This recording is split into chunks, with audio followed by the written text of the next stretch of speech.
Good morning students. आज का next topic want of गुणांक। आज का नेक्स्ट टॉपिक है वांट ऑफ गुणांक।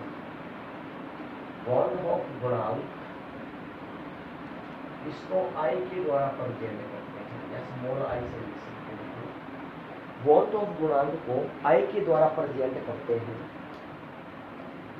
इस वांट ऑफ गुणांक के द्वारा हमने क्या कहा था कि असामान्य मौल द्रव्यमान असामान्य मौल द्रव्यमान असामान्य मौल द्रव्यमान की गणना वांट ऑफ गुणांक के आधार पर की जाती है। किसके आधार पर? वांट ऑफ गुणांक के आधार पर की जाती है। असामान्य मौल द्रव्यमान की गणना को हम निर्धारण करने के लिए क्या लेते हैं? वांट ऑफ गुणांक आई लेते हैं। कि असामान्य मौल द्रव्यमान का क्या मतलब हुआ? असामान्य मौल द्रव्यमान का मतलब हुआ कि किसी विलयन में या किसी विलायक में विलेय पदार्थ को घोलने पर विलेय के अणु या तो सहगुणित हो जाते हैं या फिर वो आयनित हो जाते हैं। और आयनित और सहगुणित होने पर या तो उसके कणों में क्या होती है? कमी होती है, या उसके कणों में क्या होती है? वृद्धि। तो उसका जो वास्तविक अणुभार होता है वो प्राप्त नहीं होता। उसकी जगह जो हम कह सकते हैं कि निश्चित प्रभाव नहीं होता, जो प्रेक्षित भार होना चाहिए वो हमें प्राप्त नहीं होता। तो उसको मौल क्या बोलते हैं? हम असामान्य मौल द्रव्यमान कहते हैं। क्या बोलते हैं? असामान्य मौल द्रव्यमान। और असामान्य मौल द्रव्यमान की गणना करने के लिए वांट ऑफ ने गुणांक प्रेजेंट किया, जिसको हम क्या कहते हैं? आई। तो आई बराबर क्या होता है? आई बराबर होता है प्रेक्षित गुणधर्म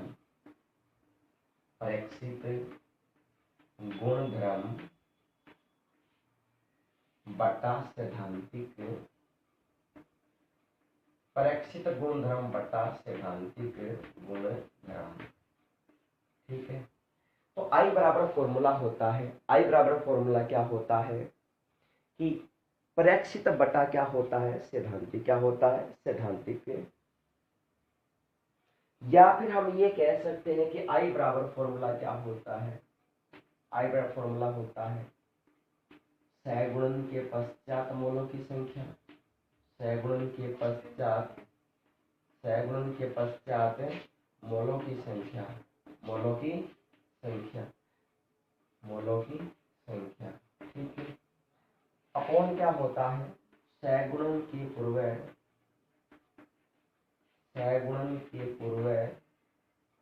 मोलों की संख्या, सहगुणन के पूर्व मोलों की संख्या। ठीक है। इसी के बाद में स्क्रीन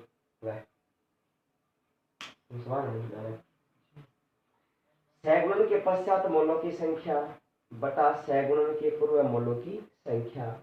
ठीक है। तो ये हो गया अपने पास वांट ऑफ गुणांक क्या हो गया? आई हो गया। क्या हो गया? वांट ऑफ गुणांक आई। और ये वांट ऑफ गुणांक आई सभी के लिए लागू है। जैसे अगर हम एक नंबर बात करें, हमने पढ़ा वाष्प दाब में आपेक्षिक अवनमन। क्या पढ़ा हमने? एक नंबर पढ़ा हमने वाष्प दाब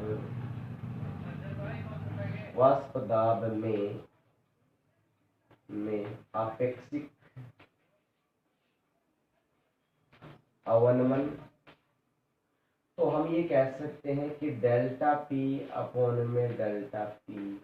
तो डेल्टा पी क्या हो जाएगा? प्रेक्षित। और बटा में क्या आएगा? सैद्धांतिक। क्या आएगा? सैद्धांतिक। जो दाब है वो प्रेक्षित बटा क्या आ जाएगा? सैद्धांतिक। तो ये वाष्प दाब में क्या हो गया? अवनमन हो गया। ये तो हो गया वाष्प दाब के लिए। अब प्रेक्षित सैद्धांतिक वाष्प दाब के लिए है तो वो कवथनांक के लिए भी है। कैसे कि डेल्टा पी बी प्रेक्षित यानी कवथनांक ओनियन अपॉन डेल्टा पी बी क्या आ जाएगा? सैद्धांतिक। क्या आ जाएगा? सैद्धांतिक। ठीक है। तो ये तो हो जाएगा प्रेक्षित और ये क्या हो जाएगा सैद्धांतिक। तो डेल्टा टी भी प्रेक्षित और डेल्टा टी भी क्या हो जाएगा सैद्धांतिक है। तो ये होगा कवथनांक के लिए, ये वास्तवता में आपेक्षिक अवनमन के लिए। तीसरा हम क्या निकाल सकते हैं हिमांक के लिए, किसके लिए हिमांक के लिए, इसके लिए हिमांक के लिए। तो हिमांक क्या हो जाएगा डेल्टा टी एफ अपॉन में क्या आएगा डेल्टा टी एफ। तो डेल्टा टी एफ तो क्या हो जाएगा प्रेक्षित, क्या हो जाएगा प्रेक्षित, और डेल्टा टी एफ क्या हो जाएगा सैद्धांतिक, क्या हो जाएगा सैद्धांतिक। ठीक है। और 4 नंबर असामान्य अणुधर्म किसके लिए हो जाएगा प्राशन पाई इक्वल टू क्या हो जाएगा ICRT, क्या हो जाएगा ICRT।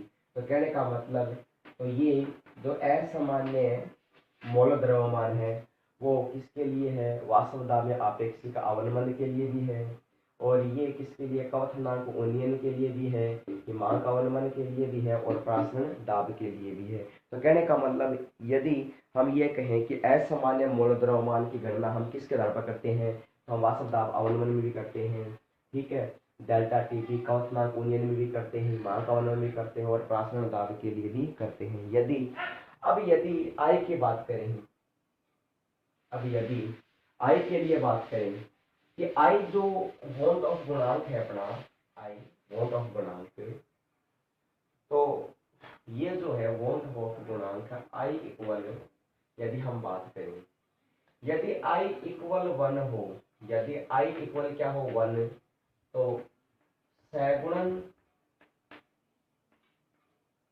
और आयनन नहीं होता है। भी कहने का मतलब यदि वोल्ट ऑफ गुणांक इक्वल कितना होगा 1 होगा, वोल्ट ऑफ गुणांक इक्वल 1 होगा तो न तो सैगुणित होगा और न ही क्या होगा आयनित होगा, क्या होगा आयनित। ठीक है। यदि हम बात करें कि I is greater than 1, I is क्या आ जाएगा ग्रेटर देन 1, तो क्या हो जाएगा आयनन होगा, क्या होगा आयनन, ये हो जाएगा आयनन। ठीक है। और यदि I इज लेस देन क्या हो जाएगा 1, तो ये क्या होगा सैगुणन, क्या होगा सैगुणन। तो कहने का मतलब आपको याद रखना है यदि वोल्ट ऑफ गुणांक इक्वल क्या होता है 1 होता है तो सैगुणन होगा और नहीं आयनन होगा, और यदि I इज ग्रेटर देन 1 होगा तो क्या होगा आयनन, और I इज लेस देन 1 तो क्या हो जाएगा सैगुणन, क्या हो जाएगा सैगुणन। यानी यदि वोल्ट ऑफ गुणांक का मान यदि 1 के बराबर होता है तो न तो सैगुणन होता है और न ही आयनन होता है, और यदि I का मान 1 से क्या होता है बड़ा होता है तो क्या होगा आयनन होगा, और यदि 1 का मान I से बड़ा होगा तो क्या हो जाएगा सैगुणन, या उसके लेस देन हो जाएगा, या फिर वो क्या होगा ग्रेटर देन। ठीक है। तो ये जो अणु संख्या गुणधर्म है सामान्य नियम अनुसार परिभाषित यानी वास्तवदाब आपेक्षिक अवनमन के लिए, तो ये सभी नियम पर लागू होता है, ये सभी नियम पर क्या होता है लागू होता है। कैसे देखिएगा, यदि हम बात करें कि वाष्पदाब में आपेक्षिक अवनमन, वाष्पदाब 1 नंबर अपने पास में क्या है वाष्पदाब आपेक्षिक अवनमन है, आपेक्षिक अपने पास में वाष्पदाब क्या है आपेक्षिक अवनमन। ठीक है। तो वाष्पदाब आपेक्षिक अवनमन में क्या होता है अपने पास में होता है डेल्टा पी इक्वल टू क्या होता है WB अपॉन में क्या होता है MB। ठीक है। और यहाँ पर क्या हो जाए अपने पास में MA अपॉन में क्या आ जाएगा WA, और यहाँ इक्वल टू क्या होता है P0A माइनस में PA अपॉन में क्या आता है P0A। ठीक है। तो यहाँ पर वोल्ट का गुणांक के लिए क्या लगा देंगे I लगा देंगे, तो क्या आ जाएगा I इन मल्टीप्लाई क्या आ जाएगा P0A अपने वाष्पदाब अवनमन, क्या आ जाएगा वाष्पदाब अवनमन। ठीक है। और ये अगर हम ये कहें कि इसमें अगर हम इस चीज को न दर्शाएं तो ये भी हो सकता है कि डेल्टा पी, अगर ये कहते हैं अपने पास कि P0A माइनस में PA अपॉन में क्या आएगा P0A इक्वल टू क्या हो जाएगा XB, तो XB के मल्टीप्लाई में क्या हो जाएगा वोल्ट ऑफ गुणांक, तो ऐसे भी दर्शा सकते हैं।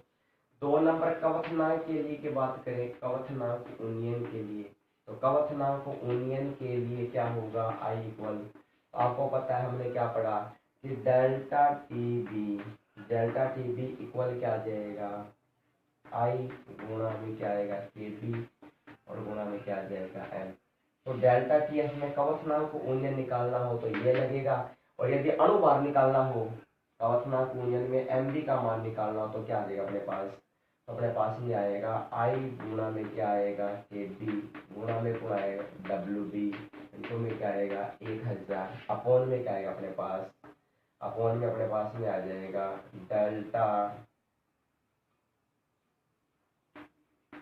डेल्टा टी बी और अपॉन क्या आएगा अपने पास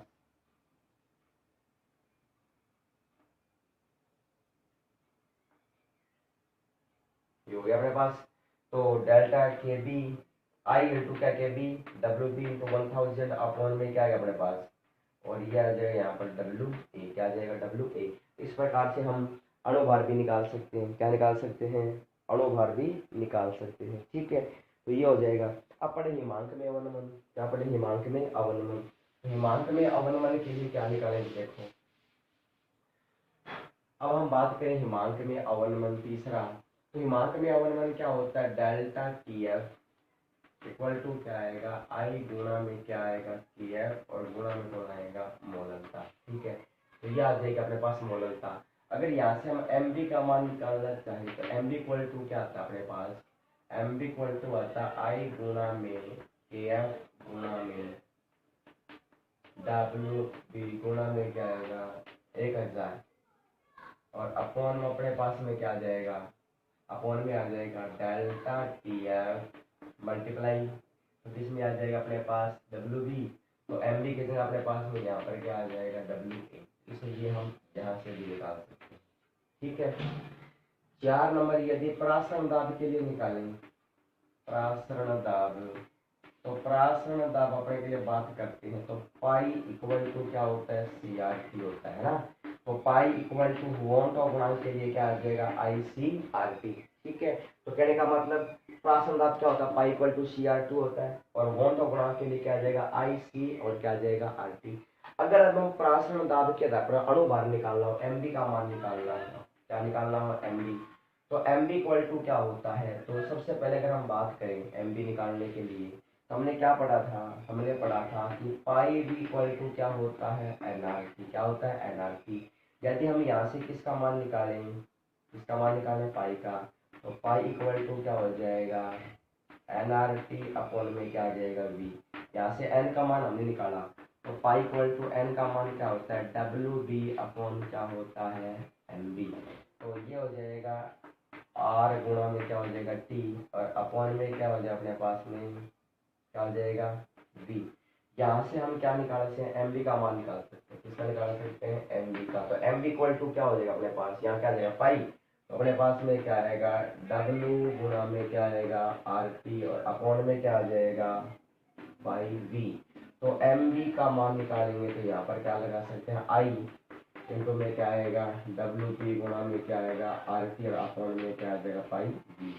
इस प्रकार से अपने पास में ये आ जाएगा वोट और गुणांक किसके लिए, प्रासरण दाब के लिए। ठीक है, तो आपको पता है कि किसी भी न्यूमेरिकल के अंदर यदि आप इसको पढ़ोगे या इस फॉर्मूले के लगाना हो तो उस न्यूमेरिकल के अंदर आपको बताया हुआ होगा कि यहाँ पर आयनन की मात्रा है या फिर वो सैगुणन की मात्रा है, तो आप उसको पहचान सकते हैं। अगर किसी विलयन के अंदर किसी विलय पदार्थ को मिलाते हैं तो वो कहेगा कि इतने % आयनित हो जाता है या फिर वो सैगुणित हो जाता है। यदि जहाँ पर आयनित और सैगुणित का नाम आता है तो उसके लिए हम ये फॉर्मूला लगाएंगे कि वॉन्ट ऑफ गुणांक आएगा। ठीक है, और यदि अपने को सीधा कहे कि प्रासरण दाब का मान निकालना है तो फॉर्मूला क्या लगेगा पाई इक्वल टू क्या आ जाएगा सी आर टी, और यदि उसमें आपको एम बी का मान निकालना तो ये फॉर्मूला लगेगा, और प्रासरण दाब में आयनित हो रहा है तो फॉर्मूला क्या लगेगा ये लगेगा। ठीक है, तो ये था आपके लिए। ठीक, अब पढ़ते हैं नेक्स्ट टॉपिक इसका, देखिए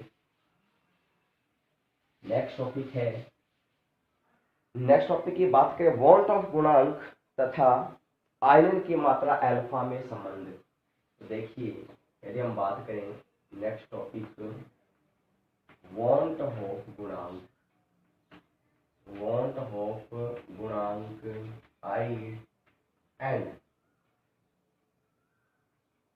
आयरन की मात्रा, आयरन की मात्रा अल्फा में संबंध।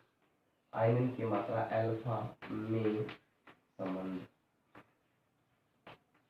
क्या आ जाएगा, संबंध। ठीक है, तो कहने का मतलब वॉल्ट ऑफ गुणांक आई और आयनन की मात्रा में क्या संबंध है, अल्फा।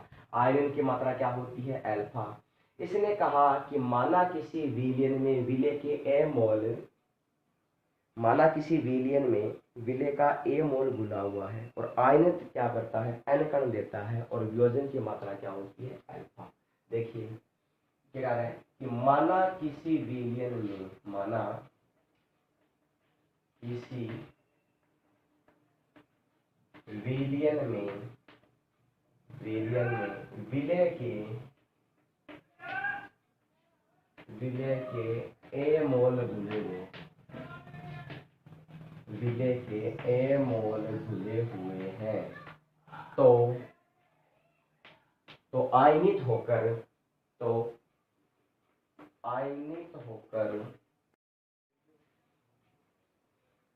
तो नेक्स्ट देखिए बॉन्ड ऑफ गुणांक आई और आयनन की मात्रा अल्फा में संबंध। इसने क्या कहा कि माना किसी विलयन में विलय के ए मोल घुले हुए हैं तो आयनित होकर एन कण देते हैं, आयनित होकर क्या बनाते हैं, एन कण बनाते हैं और इसके आयनन की मात्रा क्या है, अल्फा है। आयनन की मात्रा क्या है, अल्फा है।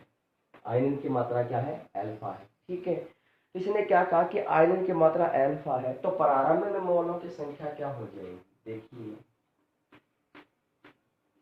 प्रारंभ में मोलों की संख्या,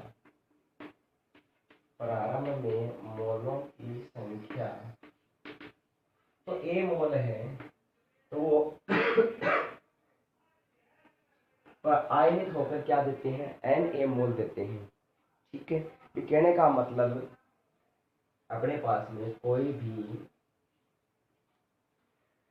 प्रारंभ में मोलों की संख्या कितनी हो जाएगी, ए, और वो आयनित होकर क्या बनाते हैं, एन ए बनाते हैं, क्या बनाते हैं, एन ए मोल बनाते हैं। ठीक है, फिर वो क्या कह रहा है कि प्रारंभ में इसकी मात्रा कितनी रहेगी, एक, तो इसकी मात्रा क्या रहेगी, जीरो, क्या रहेगी, जीरो।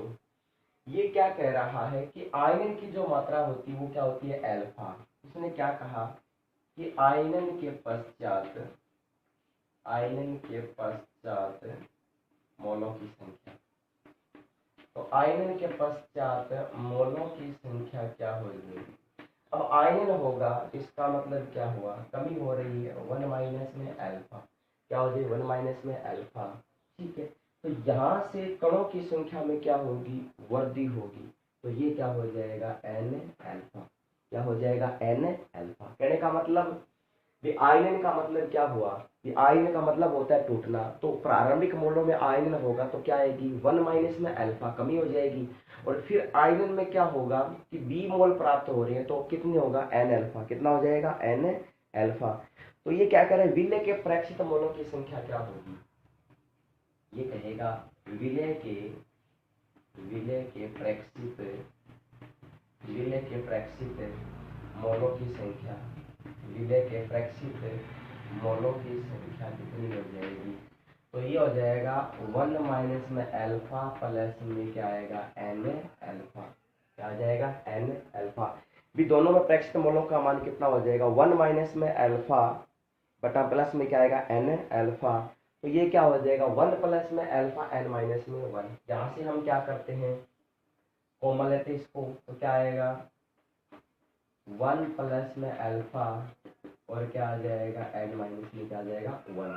तो प्रेक्षित मोलों की संख्या क्या होगी, 1 प्लस में अल्फा एन माइनस 1, 1 प्लस में alpha, 1 plus alpha N minus 1।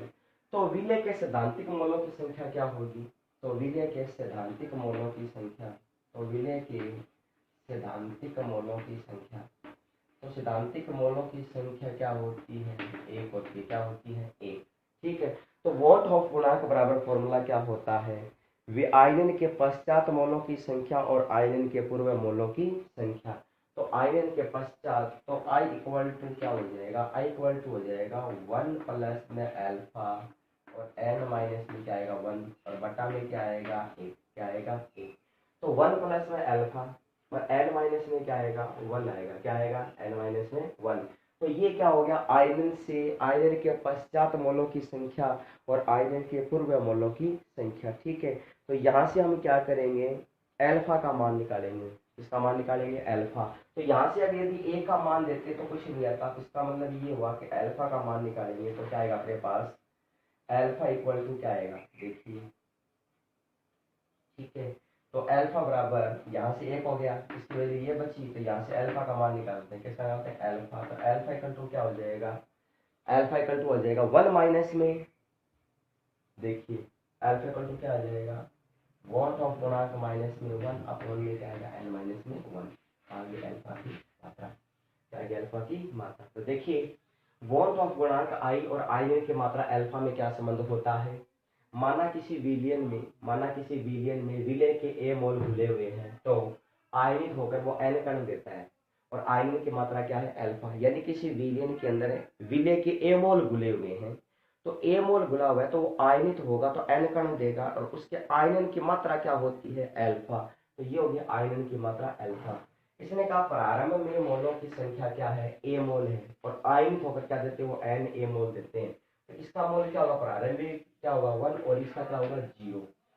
तो आयन के पश्चात मोलों की संख्या क्या हो जाएगी 1 माइनस में अल्फा, और क्या आएगी एन अल्फा। तो विलय के प्रेक्षित मोलों की संख्या क्या होगी 1 माइनस में अल्फा प्लस में क्या आएगा एन अल्फा, और सैद्धांतिक मोलों की संख्या कितनी होती है, 1 होती है। हमने ये कहा कि 1 माइनस में अल्फा प्लस में एन अल्फा है, तो अल्फा यहाँ से क्या लेते हैं कॉमन, तो क्या आ गया 1 प्लस में अल्फा, क्या आया 1 प्लस में अल्फा, यहाँ क्या बचा 1 माइनस में क्या आ गया 1, तो एन माइनस में क्या आ गया 1।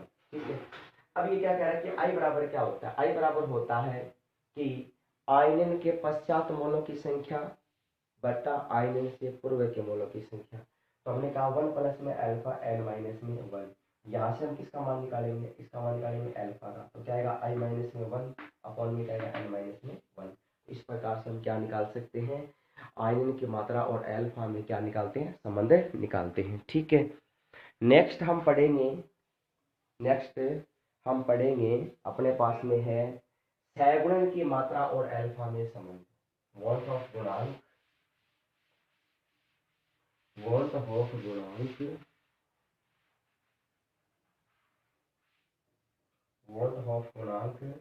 व सहगुणन की मात्रा, वोल्ट ऑफ गुणांक आई व सहगुणन की मात्रा अल्फा में संबंध, सहगुणन की मात्रा अल्फा में संबंध। ठीक है, तो वोल्ट ऑफ गुणांक आई व सहगुणन की मात्रा अल्फा में क्या आएगा, संबंध आएगा। ठीक है, तो हमने पढ़ा आयनन का मतलब क्या होता है टूटना, ठीक है, योजन होना, और सहगुणित का मतलब होता है युग्मित हो जाना, संयोजित हो जाना या फिर जुड़ जाना। ठीक है, इसने क्या कहा कि माना किसी विलियन में विलय का ए मोल घुला हुआ है और आयनित एन कण, आयनित क्या अपने पास सहगुणन का एन अणु बनाता है, तो सहगुणन की मात्रा क्या हो जाएगी अल्फा। तो क्या कहा कि माना किसी विलियन में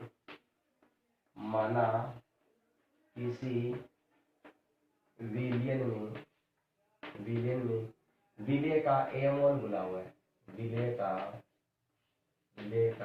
ए मोल घुला है, विलय का ए मोल घुला हुआ है, ए मोल घुला हुआ है, तो सहगुणन होता है, क्या बनाता है, सहगुणित होकर एक अणु बनाता है, सहगुणित होकर क्या बनाता है एक मोल, तो सहगुणित होकर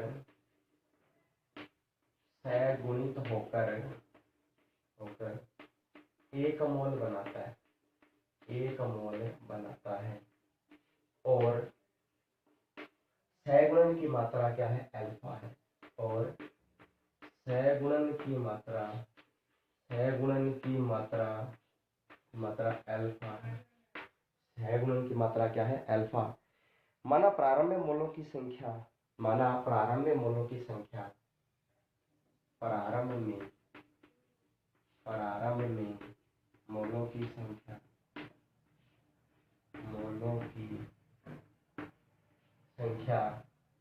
क्या हो जाएगी Na, और ये मिलकर क्या बनाते हैं एन मॉलिक्यूल। इसका मान क्या होगा 1, और इसका क्या हो जाएगा 0, क्या हो जाएगा 0। ये क्या कह रहा है कि सहगुणन के पश्चात मोलों की संख्या, सहगुणन के पश्चात, सहगुणन के पश्चात मोलों की संख्या, सहगुणन के पश्चात मोलों की संख्या। ये कहने का मतलब सहगुणन का मतलब क्या, कणों में क्या होगी, कमी होगी, ठीक है। और आयनन का मतलब क्या होता है, सहगुणन कणों में क्या होती है, वृद्धि होती है। क्या होती है, वृद्धि। तो कहने का मतलब सहगुणित हो या कुछ भी हो, सहगुणित हो कुछ भी हो, लेकिन इसकी संख्या में क्या होती है, कमी। तो ये क्या हो जाएगा, 1 माइनस में अल्फा, ठीक है। और ये क्या होगा, अल्फा अपॉन में क्या होगा, अल्फा अपॉन में क्या होगा, एन, ठीक है। तो प्रेक्षित मोलों की संख्या, विलय के प्रेक्षित, विलय के प्रेक्षित मोलों की संख्या, मोलों की संख्या, प्रेक्षित मोलों की संख्या इक्वल कितना हो जाएगा, प्रेक्षित मोलों की संख्या बराबर क्या हो जाएगा, 1 माइनस में अल्फा प्लस अल्फा बटे में क्या हो जाएगा, एन। अल्फा 1 माइनस में अल्फा और प्लस में क्या आएगा, अल्फा बटे एन, ठीक है। तो कहने का मतलब अपने पास में ये क्या हो जाएगा, सहगुणन की मात्रा, ठीक है। सैद्धांतिक मोलों की संख्या, सैद्धांतिक मोलों की संख्या, सैद्धांतिक मोलों की संख्या का मतलब कितना हो गया, एक हो गया। क्या हो गया, एक। और आई बराबर क्या होता है, सहगुणन के पश्चात मोलों की संख्या बटा सहगुणन के पूर्व मोलों की संख्या। तो दोनों को निकालेंगे तो इसकी वैल्यू क्या आएगी अपने पास, इसकी वैल्यू आ जाएगी आई इक्वल टू क्या आएगा, 1 माइनस में अल्फा और प्लस में क्या आएगा, अल्फा बटे एन। 1 माइनस में अल्फा, अल्फा बटा 1 और ये कितना आ जाएगा, एक। यहाँ से एक का आप करेंगे तो कितना आएगा, एक मॉलिक्यूल। यहाँ पर क्या करते हैं, आई बराबर, यहाँ से आ जाएगा आई बराबर 1 माइनस में अल्फा प्लस में अल्फा बटे एन। तो यहाँ से क्या करते हैं, एन एल एस लेते हैं। तो यहाँ पर क्या आता है अपने पास, ये आता है एन आई, क्या आता है, एन आई, ठीक है। और यहाँ पर क्या आता है, एन। तो कहने का मतलब ये जो आई इक्वल टू क्या हो जाए, 1 माइनस में अल्फा प्लस में क्या अल्फा बटे एन है। इसमें क्या लेते हैं, एल एस लेते हैं, एन क्या लेते हैं, एल एस एन। तो एल एस एन लेंगे तो अपने पास में क्या आएगा, I N minus I equal to क्या आ जाएगा अपने पास में, आई एन इक्वल टू क्या आ जाएगा, एन। एन माइनस में आएगा अल्फा, एन अल्फा प्लस में क्या आएगा, अल्फा। तो अपने पास में क्या आया, आई इक्वल टू क्या आ गया, एन। एन माइनस में क्या आएगा, एन अल्फा और प्लस में क्या आएगा, अल्फा, क्या आएगा, अल्फा, ठीक है।